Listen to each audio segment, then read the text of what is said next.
What is up, y'all? Welcome on back as I continue my deep dive into Attack on Titan. I am reviewing every season, including the two movies at the very end of Attack on Titan, deep diving into everything that this series has to offer. And look, this is part two. We're jumping into season two. So if you have not watched, read, or whatever, anything in regards to season two, I highly recommend pushing pause on this, watching it, reading the manga, coming back, and then finish watching this video because I'm going to be jumping into anything and everything regarding season two of Attack on Titan.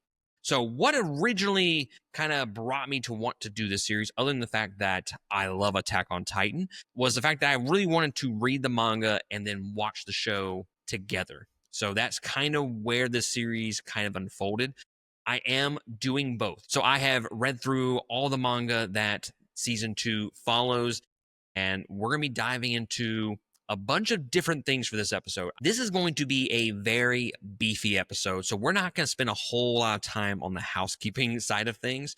We're going to be jumping into the characters of Paradis, all of the characters that really matter for season two. And then we're going to jump into just some minor differences between the manga and anime. Not going to spend a ton of time on it because there's not a whole lot of huge differences between the two in season two. I'm going to mention a few things that are just in regards to foreshadowing of future events, not really any spoilers because we're not going to talk about anything past season two.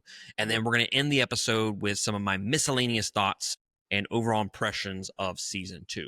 The thing that's different between this season and season one is the fact that this only has 12 episodes compared to the full season that season one had. So this was a quick watch and quick read through for sure. But so much stuff happens in these 12 episodes that we have a shit ton to talk about. So just go ahead and sit down, buckle up. If you want the audio only version to this podcast, patreon.com/2game. Go there, support us at that $5 tier. Not only does that really help us out, but it gives you access to the audio only format for this episode and the rest of the series. So with all that being said, let's fucking jump into it. Okay. The characters of Paradis for season two. Here's how we are going to handle the characters for each season. I'm not going to spend a ton of time recapping what happened to each and every character because otherwise we're going to be here for an hour plus talking about each character that the show mentions during that season, right? So I'm really going to spend a lot of time on some of the characters that are more prominent in each season. So like the last episode, I really focused on the three protagonists, Armin, Mikasa, and Eren. And then we talked a lot about Annie Leonhardt, but we are going to be expanding upon that with this episode. So let's just go ahead and kind of get our main protagonist out the way. Armin, not a whole lot to do this season, okay? He is reduced to just a couple of scenes throughout the season. I don't even know if you would even consider him a minor character with season two. He just does not have much to do throughout the season. Now, obviously, Eren is technically the main protagonist of the story. He doesn't have much to do in terms of like having his character developed throughout season two. He mostly blends into the background for a good portion of the season up until like the back half of the season. Eren is very envious of Reiner, and the power that he has, the type of person that he is. Like he would give anything to just be as half as strong as Reiner is. And Reiner was his hero during these first two seasons. So obviously, he's not nearly the fighter that Reiner is. Eren ends up fighting Reiner as the armored Titan, and I really love that fight. I thought it was a good fight. Didn't last a whole lot of time, but I thought what we got was great. He even has this nice little callback to Annie's technique on Reiner from season one. Just because he's stronger than Eren, he has to use that more defensive technique to take him down. And like the fact that he is so fucking close to killing Reiner here, like he just scooted by the skin of his teeth for sure. And Eren is such a great character, not only throughout the series, but through these first two seasons. I really love his character. And the ending to this season is so damn good. All hope appears lost as Eren and Mikasa are about to be eaten by the Titan that killed Eren's mom. Mikasa ends up thanking Eren for always being there for her and giving her a chance at another life, wrapping that scarf around her. And Eren, in what is his most vocal outcry for love for Mikasa, he says he will continue to wrap that scarf around her neck again and again forever.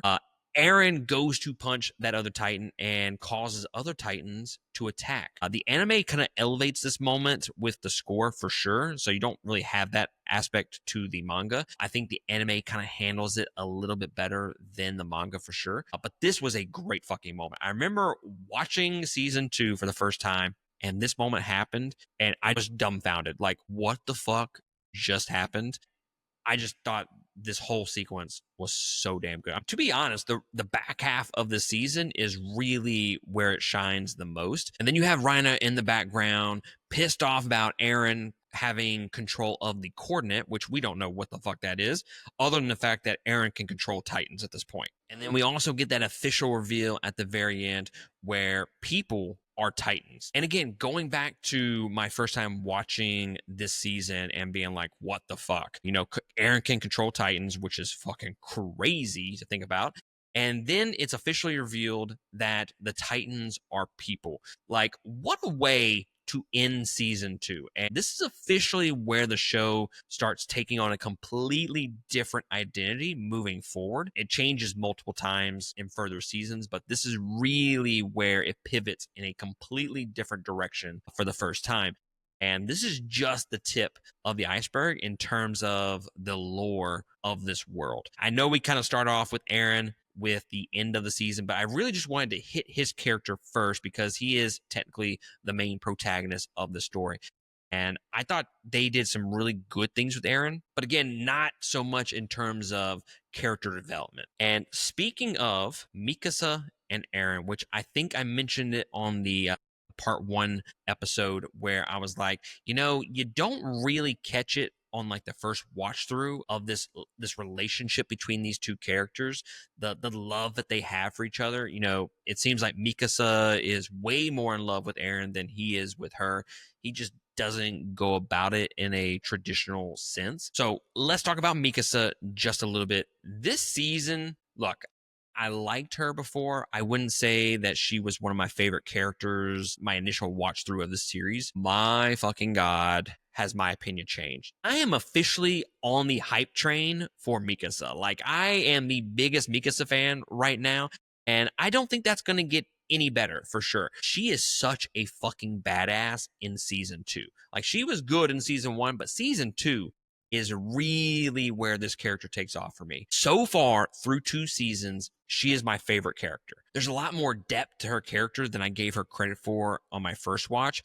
And she's just a savage above all else. She just has badass moment after badass moment. And one of those being, you know, when Eren got kidnapped, Mikasa is pissed off, devastated. She's worried that she will never get him back. How she deals with it, I really enjoyed that moment because she asked Armin, why does he always leave us? She's wrapping his scarf around her neck, but it looks like she's pulling it tighter than normal. And once she realizes that he's gone, like the moments that she gets past that point to be able to rescue him, to take him back, she just does not give a fuck about anything. She is there for one thing, and that is to save Eren, nothing else. She doesn't give a shit about anything else. And like Levi mentions this numerous times throughout not only season 1 but season 2 specifically, where he's just like, okay, what is up with you two? Like, your boyfriend, you're going all out for him, you need to chill out and stop being so emotional. And I just think once she sees Red, she becomes like a level 10 character in terms of like just destroying everything. Now, I kind of want to include both of these characters in this one particular section because really they're tied at the hip, and that is Reina and Bertolt. The moment that they transform, so fucking good, like orgasmic type good. All right. Reiner comes to his senses mentally. He's just at his breaking point and says that he has been stuck there for 3 years dealing with idiots. The music kind of just elevates that sequence. And then Mikasa comes in, cutting Bertolt's neck and then cutting off Reiner's hand. Aaron is doing his own thing where he just can't believe or fathom the fact that they are the villains right now, that they're the ones, they're the enemies, and that he's just devastated by it and then transforms, as he calls them, traitors. On a scale of 1 to diamond status, it's fucking diamond status. All right. This whole part of the episode, this whole sequence was so fucking good, guys. I never caught this on my first watch through of this series, of the fact that he has a split personality going on and that he can't really tell who the real me is. Like, he doesn't know who the real Rhina is. And he's confused between being a warrior or a soldier, a good guy versus bad guy. And those personalities blend together seamlessly. And when you go back and watch this series, or you're watching it for the first time, you're picking up on a lot of this dialogue. And it's just like, what the fuck is going on? Why is this character changing so much? And it's because he has split personalities here. And I thought that was so fucking cool to finally realize that. I might be the weird one, I might be the slow one in the group for sure, but the fact that he was able to do that, and that this writing team was able to write his character this way, especially when you start catching things on your second watch through that you didn't understand the first time, it just makes so much more sense having that prior knowledge, that it really elevates this show for me. The anime reveals that he kind of had one of these split personality moments back in season 1 where he didn't, I mean, he technically killed Marco, but he didn't kill Marco. He had a split personality moment where he went to warrior mode, killed Marco, and then just immediately flip back to the soldier mode of Reiner, and he is just completely upset about Marco dying. That is such fucking great writing.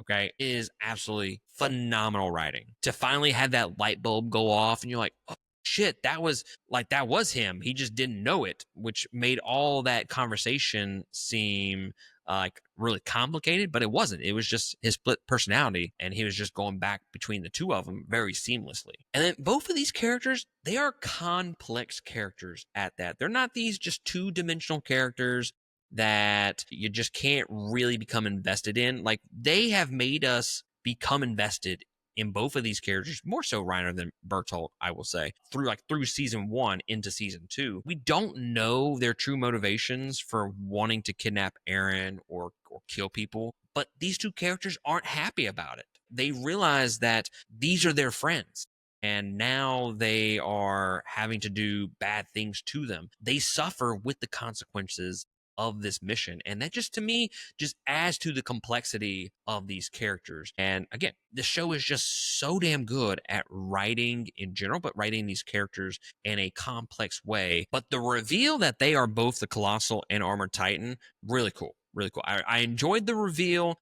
It's sudden as hell, but I think it makes sense because they are both just ready to go home, and they're just like, fuck this, let's just do it. I love how he mentions the Armored Titan, and then like Aaron just immediately knows. So yeah, I think these two characters are really prominent in the back end of the season, and they carry a lot of that weight with the story. But I think these two characters moving forward are definitely ones to look to as to being some of the better characters of the series. Now, the last character that I really want to dive a little bit deeper into, shout out, is Ymir, who ends up being revealed as the Jaw Titan. She is very much a background character in season 1, and I wouldn't say that I disliked her, but she wasn't anything to really write home about. Season 2 really highlights and kind of dives into her like more of her internal struggles, her mindset, and how she's conflicted with saving her own ass or her relationship with Krista. She's very much a more complex, complicated character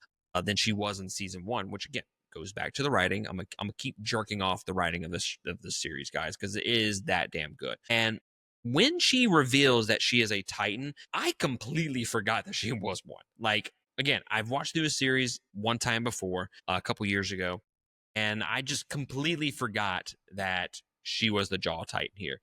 Dope scene, though, where it's just like she's going to sacrifice herself and instead cuts her own hand to transform.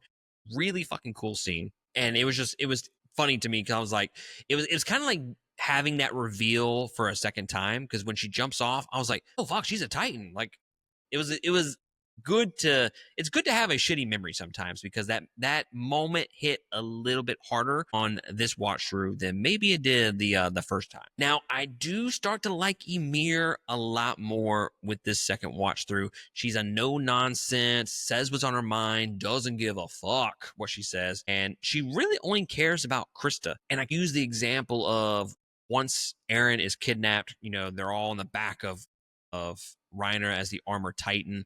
He's spouting off the mouth. He's just being like typical Eren and talking all kinds of shit about how he's going to make sure that Bertolt and Reina die the most painful deaths. And she's just over here like, will you just shut the fuck up already? Like, I legitimately can't take you seriously. I'm not going to continue to put my faith in you if you continue to act like that. Again, she's just not holding back. She says what's on her mind. And which, by the way, I want to have a little ADD moment here just to mention this one little thing, that Eren has to be the GOAT, the greatest of all time at shit talking, only to get his ass kicked in the end. It's kind of funny how they have established this. I don't even know if it's a gag at this point, but they continue that plot line, and it's just like, man, can my boy just get one in on somebody for once? It's kind of like Vegeta, how Vegeta never kills off or never wins the fight for the Z Warriors. It's hilarious at one point where it's just like, can my guy, who is like the second strongest person in the universe, finally win? This dude talks all kinds of shit and then always gets his ass kicked. I just think it was fine. So, little ADD moment. I'm sorry. We do get some more backstory of Ymir in the anime versus the manga, which I'm kind of not disappointed by. I like the anime is able to explore some of these characters a little bit more in depth. Otherwise, if we did that with the manga, these manga series would be hundreds of books. All right.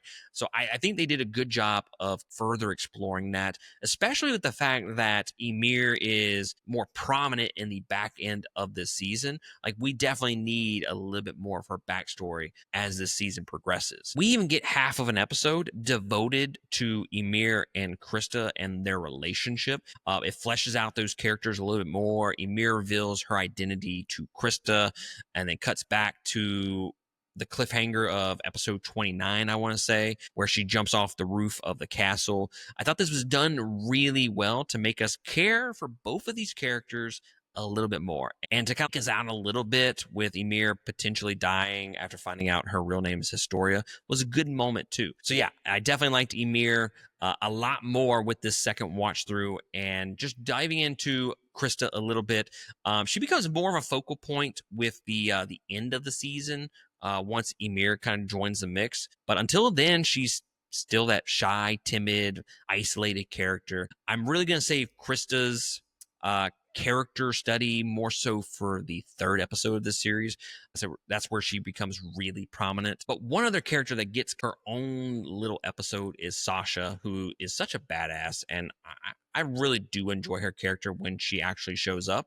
So 27, if I'm not mistaken, is where that episode is. She gets a little bit of the limelight. She jumped onto a Titan, stabbed in the eye to help save that little girl. Maybe not the best episode in terms of just like overall, like how much I enjoyed it, but it was nice to be able to see a different character get explored in this series. The last character that I want to mention, and I really want to just surface level touch on this character, and that is the Beast Titan. So fucking cool. The design, the fact that he can speak.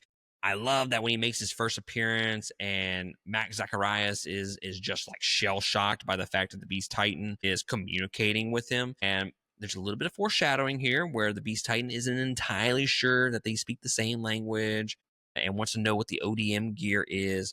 Like I said, a little bit of foreshadowing there. Just plug that away for later. This to me was one of those holy shit moments for the series. When he shows up, not only can he speak, but he can control other Titans on top of that. I just think they did a great job of showing the shock and disbelief within this moment from Mike. And then you feel that same shock as you're watching it, which makes it even more interesting. My jaw was legitimately on the floor when all this shit was happening. And you think he's going to be more of a prominent figure character in this season, but really he's very sporadic. He just shows up in like small little clips here and there. They teased the fuck out of this character throughout season 2. And if we're being completely honest, I'm glad that he did not show up for a majority of the season and they really made him a bigger character. Because if that was the case, then we would probably have lost out on Reiner, on Bertolt, or even Emir on their characters. So I think just teasing a bigger bad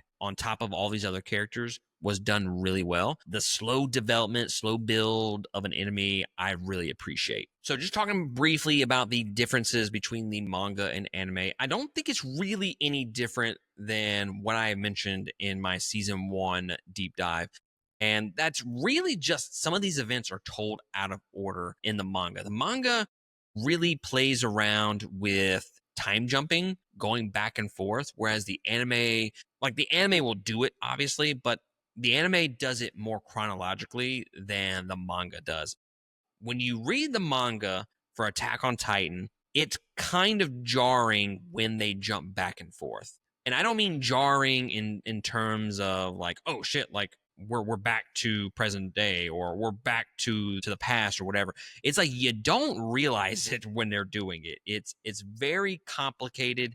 They don't really tell you when you're in the past, when you're not. So it's a little bit complicated. And I appreciate the anime a little bit more in terms of it's just a little bit easier to digest when something is going on. So I'm not saying the manga is worse than the anime. I'm not saying that by any means because I really do enjoy reading the manga. It's definitely one of the best manga series I've ever read for sure. But just in terms of being able to digest the story like easily, I believe the anime does it a little bit better with the telling of chronological events. So all in all, I think the scenes themselves really play out the same, but the anime just tells it in a more cohesive order, I would say. So that's really, I'm not going to dive into every moment that the anime is different than the manga this time around, because again, it's really just the order of events here. Nothing like super interesting in terms of what's different. Obviously, we have a little bit more of the backstory of Emir with the anime versus the manga. And I've already kind of mentioned some miscellaneous things that have happened as far as differences go. So jumping into foreshadowing, I'm going to briefly talk about it and then I'm going to close out this episode with just my overall thoughts on season 2. So no spoilers, foreshadowing. What's funny to me is watching this series for the first time, and I'm going to continue to bring this up with every episode that I do, okay? Because I think this is a show that you have to watch at minimum 2 times. I think once I watch through this, I'm going to give it maybe another year or so, and then I'm going to dive right back into the show again because I think when you watch this for the first time, you're hearing the dialogue, and it's just, I remember doing podcasts, and we would do the playlist section of those podcasts, and I would talk about Attack on Titan and being like, dude, I'm not going to lie, like the show is great, but some of this shit is so convoluted, so confusing.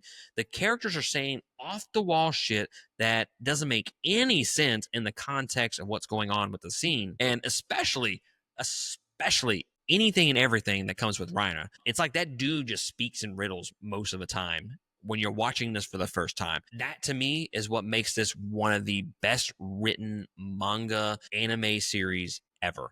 Because when you watch it the second time, knowing everything that happens, it's just like, oh, fuck. Like, that is not convoluted. That is not confusing. That is just foreshadowing the fuck out of what's to come. Like, it is absolutely insane to me that they were able to write this series as effectively as it is. But initially, it's just so fucking confusing. And that's why I say you need to watch the series at minimum 2 times. Now, this is a little bit of foreshadowing for like later on in the season. These are things that get kind of revealed.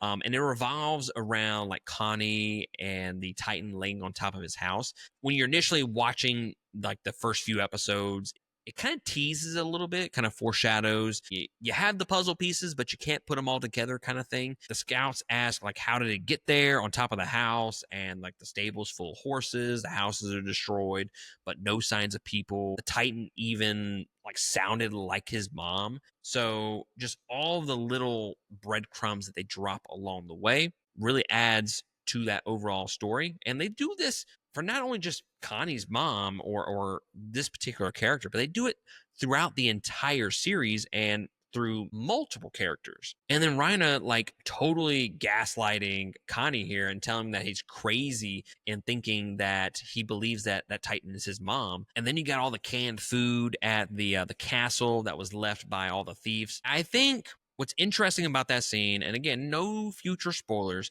is just like if you go back after watching the series for the first time and you watch that sequence, it's just like, oh, that's plain as fucking day. Plain as day what they are teasing here. And it's just it's so much fun going back and watching this for the second time because honestly, it's like watching this show with a different perspective and you get a different viewpoint of what this show is, and it's equivalent to watching it for the first time when you watch it the second time. It's kind of crazy. I don't know of another show or movie that going back and watching it again gives me not only a different experience but a different love for the show, and it improves dramatically with a second watch through. So on my first deep dive, I had mentioned the effects of war, the emotions of war with these characters. Season 2, obviously that's going to go through each season, but season 2 really leans into like the horrors of death, how these characters deal with not only their potential death, but the death of their friends. And it does a good job of showing just some truly terrifying moments. Like when the Titans are attacking the castle and eating everyone, one character starts talking like her dad is there and that she's a good girl. You know, the series really does a great job of diving into the human psyche of experiencing death, whether that's them wanting, you know, one last drink of alcohol before they die and the bottle is empty, or they see the life flash before their eyes with them recounting a previous memory. I just think they do a good job of showing you the horrors of death throughout this season. A little bit different than what they did in season 1, but this season was really great with those underlying themes of death. So, how do I feel about season 2 overall? I really love season 2. It takes a little while to get going. I really enjoy the fact that this season is 12 episodes. I think it is quick and to the point of where they want to go with the season. Now, granted, I think they had some money issues or something like that. I know it takes like 2-3 years for each season, it feels like, because this show with 4 seasons took like 10-12 years to freaking make, it feels like. So yeah, while it did take a little bit to get into season 2 because they really devote a lot of time to these side characters in those first few episodes, Aaron doesn't really show up. Armin, like I said, is barely even there throughout this season. And that goes back to the writing and what makes this show unique.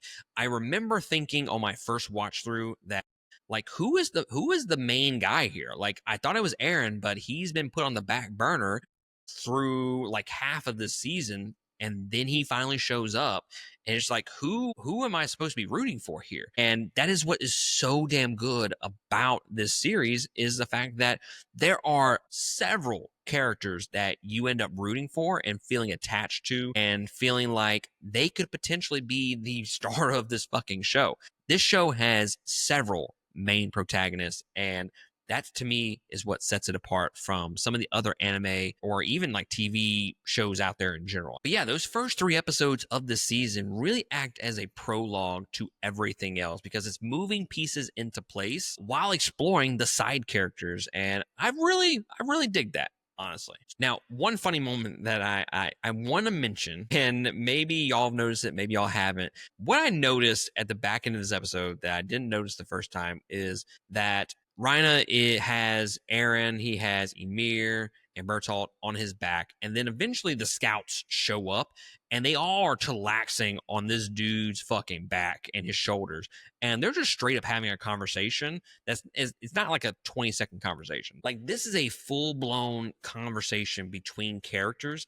And it's just so funny to me that the armor titan, Rhina, is allowing this shit to happen while on his back. It's just, to me, it was comedic as fuck. But yeah, I really saw that moment and I was just like, why is he he's just letting them chillax on his shoulder. He's just straight up running away, and he's just like, oh fuck, they're having a conversation on my shoulders. I hate to interrupt them. Like it was a funny moment. Maybe it wasn't intended, but that's just kind of like anime in general. They have those moments where it's just like uh they're just staring at each other and they're on horseback and they're just talking constantly, and it's just like, would that really happen in life? It kind of takes me out of it sometimes, but not in like a bad way by any means. And then one character that I'm going to dive a little bit deeper when I do my season 3 deep dive, and that is Commander Irvin. That dude is a fucking savage, by the way. Like, that dude leads a stampede of Titans right to the armor Titan and everyone else, and he continues to fight and lead even after having his arm bitten off, and even saves Eren in the process. So definitely excited to dive into him, because I remember he is just one of my favorite characters in the show, period. Like, that dude makes me want to run through a fucking wall, no doubt. But yeah, season 2 of Attack on Titan is a very great season. I really enjoyed reading the manga going along with it. It flowed very, very well. I just thought the storyline of all the Titans coming together and fighting was really cool. And the reveal of Rhina and Bertolt being the Colossal and Armor Titan, like, all that shit was really great. Like I said, this show pivots in a completely different direction from this point forward. This is what I considered the first pivot. The second pivot happens at the end of season 3, if I'm not mistaken. Things are going to be different moving forward for sure. So I really enjoy the fact that this show, or this story, it's just really unpredictable. And again, that makes it one of my favorite anime of all time.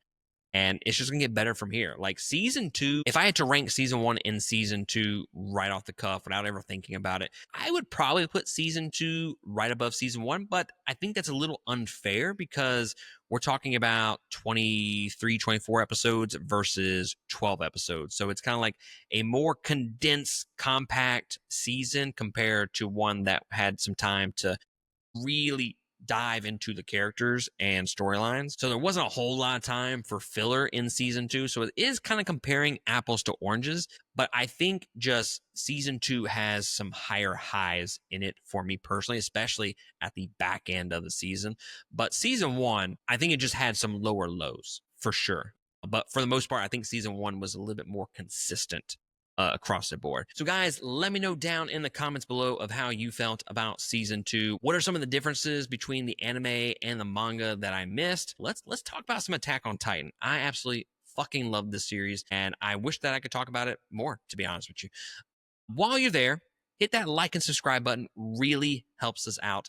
And again, if you want the audio only version to all of these podcasts, patreon.com/2game. That is the number 2. The link is also in the description below. You can go there and check that out. Subscribe to our $5 tier, and you will get access to those audio only formats. So with that being said, I really appreciate y'all joining me for this series, and I will catch y'all next week on part 3 of Attack on Titan Deep Dive.